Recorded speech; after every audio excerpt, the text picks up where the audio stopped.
When the federal government announced free basic education in Nigeria, it was a relief that Nigeria's high rate of out-of-school children would have reduced. Well, 5 years down the line, the story is still the same. Well, our correspondent Moya Thomas went to some parts of Abuja to help us understand, of course, speak with someone who is changing the narrative. This might be just a tree to many, but it is not. Under the shade of this mango tree, learning takes place. Here, these children, full of dreams, gather every day, not in a proper classroom, but in what has become a lifeline for their future, a transition school. With eagerness on their faces and strength of voice, they learn against all odds, reciting lessons and passionately following their teachers' instructions. For 13-year-old Rhia Omar, who finished her primary education in 2024, the transit school remains the only option for her to fulfill her dreams. Because my daddy don't have money to put me in the school. But you finished primary school? Yes. Where did you do primary school? This side. Primary school. What do you want to go to school? Yes. What do you want to become when you grow up? Lawyer. My father don't have money to go take me to school. Did you go to primary school? Yes. You finished primary school? Yes. Okay, so what do you want to become when you grow up? Engineer. Engineer? Yes. I want to be a pilot. A pilot? Yes, sir. Okay, so you wish to go to school? Yes. This tree holds the promise of a dream they cling to so tightly. Such dreams, according to Mr. Madas, are what motivated him to establish this transit school. Every morning when you wake up, what we see on the streets are young boys and girls roaming in the street who are supposed to be in school. And boys engage in scavenging activities, moving from one completed building to another, while girls also engage in through selling of groundnut, fast food and all of that, moving from one street to another street, moving from one risky area to another. Unfortunately, the cases of child abuse, especially for girls, were reported in this community. He also spoke about how the initiative works. We have two types of out-of-school children in this center. One, we have never attended school, those who have never been to school. We bring them to this center and teach them basic skills like mathematics and English. Then we have dropout, those who drop out of school or those who could not make transition between primary school and junior secondary school, or between junior secondary school and senior secondary school. So those one, we teach them what they have already learned in their previous school, like mathematics, like English or social science. So this is what we teach them to make them busy, to keep them, from moving in the street. The dreams are quite lofty. When we started this program, we divided this community into two sections. We have western part of this community and we have eastern part of this community. So we started with the western part of this community, where we established our center. We register more than 500 out-of-school children in that center. But within 2 years, we are able to support them. We connect them with their sponsors, and today we have already achieved 0 out-of-school children in the western part of this community. So now we are concentrating in the eastern part of this community, that is this center. So by the time we enroll these children in school, we should be able to have 0 out-of-school children in this part of this community. And together we hope before February 2025, we should be able to declare this community as first community in Nigeria to achieve 0 out-of-school children using this community outreach program. For the volunteer teachers too, it is a call to service. When you wake up, you just see somebody roaming around without anything. The next thing you see is fights, talking about things that do not even concern them. You see a boy, when you heard him speaking, you hear him speaking, saying something that even you will be ashamed to say. So I thought, like, okay, how could I even help these people? What should I do to avoid what if it's my child? Because when, okay, now I'm married, okay, when that child grew up and all that, he will collaborate with those people and still learn from them. So how do I avoid that? That was why I said, okay, maybe when I take care of these people, when my own comes, he will be among the good ones because they are already good. But when we leave them like that, they will have problems. So later on, I happens to know, I hear about it, that there is a place like this, and then we started. Started teaching dances 3 years ago. I'm just voluntary because this Ngogwaso is my community. I'm living here, and this is my boss. He's the one that came here 3 years ago. I meet the chief of this community, and we have some challenges here. The writing boards are too small for them.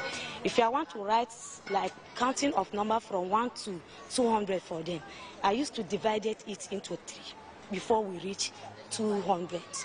Rhia, by my left, wants to be a lawyer. Lawal aims to be an engineer, while Jafar wants to be a pilot. These are not pipe dreams. They are dreams that not only them nurse, but all the children in this transit school.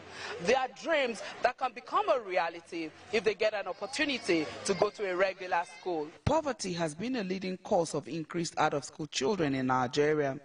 This is also an excuse given by some of the parents we visited. Thank you very much. Mumini Abdullahi, who has been incapacitated for some years, is full of praise for the initiative. He appeals to the government to make basic education accessible. I was having stroke, partial stroke. I've been passing through almost 3 years now. Yeah, so all this problem is on me. Now, if government can help to support the children education, we'll be happy, so that we parents will try as much as possible to hustle to feed them. Now, when we are talking of feeding, talking of food, how we can survive, instead of government to help us about our children, about their education, the side of education, wallahi, is very terrible these days. As his daughter wraps up her junior education, he is uncertain what the next move will be for her. Authorities at the government school in the community say they have been making effort to improve access to education. We give him a waiver. He can only get a uniform for them, and he buys the textbooks for them. So we waive every other thing in the school so that they will be able to come to school. She breaks down the charges. Actually, the uniform itself plus school sportswear, cardigan is 13,000. Then we have the books, textbook, English 3,005, mathematics 3,005. Then we have the literature. Some are 400, some are 315 naira, like that. So he can purchase those ones. As for the school charges, we have PTA in the school. We have PTA, we call it NAPTA. That one is for your babe. General PTA, we call it NAPTA. Then we have other things like hospital, like the health. We have utility. All we have those ones. We have examination. They give us something, a tip for examination to enable us print answer sheet and question papers. And many other things like that. So we waive, yes, more than 5,000, we waive it so that they will not have it as an excuse not to come to school. To investigate this discrepancy, we visited the Universal Basic Education Office in the Federal Capital Territory to inquire about the extra charges beyond school uniforms and books. the issue of charges, let me be sincere to you.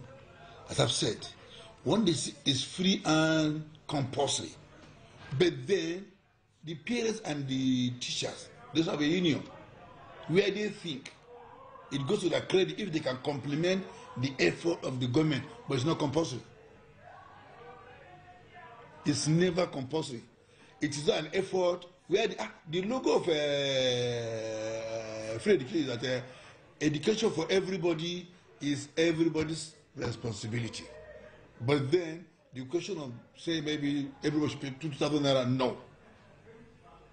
The parents on their own, if a parent on you feel like everyone can control the whole classroom, it's welcome.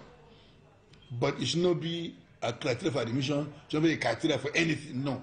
If you have the resources, you want to support the government, you are welcome. He insists no government schools is supposed to charge any fees. But even that one, they are doing it through the window. It's an approved procedure. Okay. And that's why I say if you get such a thing, such head of the school will actually be sanctioned because it's not allowed. It is done through the window. It's not allowed. This highlights a stark reality. Despite existing government policies, implementation often falls short. Consequently, many government schools across the country impose fees that remain unaffordable for some parents, exacerbating the number of out-of-school children nationwide. Nigeria has one of the highest numbers of out-of-school children worldwide, ranking behind only a few countries, including Liberia, Sudan, South Sudan, Afghanistan, and Niger. According to Unicef, a staggering 1 in 3 children in Nigeria are out of school, with 10.2 million at the primary level and 8.1 million at the junior secondary level. Alarmingly, Nigeria's out-of-school population accounts for 15% of the global total. Initiatives like this transit school demonstrate the impact one person can have when refusing to give up. However, addressing this crisis should not rely on individual efforts alone. It necessitates a comprehensive system that works for everyone. Education is a basic right of every child. Yet, Nigeria has over 10 million children out of school. These are their rights being denied them. The stakes couldn't be higher, especially at this time. So it is therefore time for government, organizations, individuals, and corporate bodies to come together, ensure that basic education is truly free and accessible for every child in every corner of the country. Moyo Thomas, TVC News, Tungan Kusau. Monitoring, you can visit our website, it's tvcnews.tv. You can also follow us on all of our social media platforms, Facebook, Instagram, and on X at TVC News NG. On YouTube, we're live at TVC News Nigeria. Thanks for watching. Have a good night.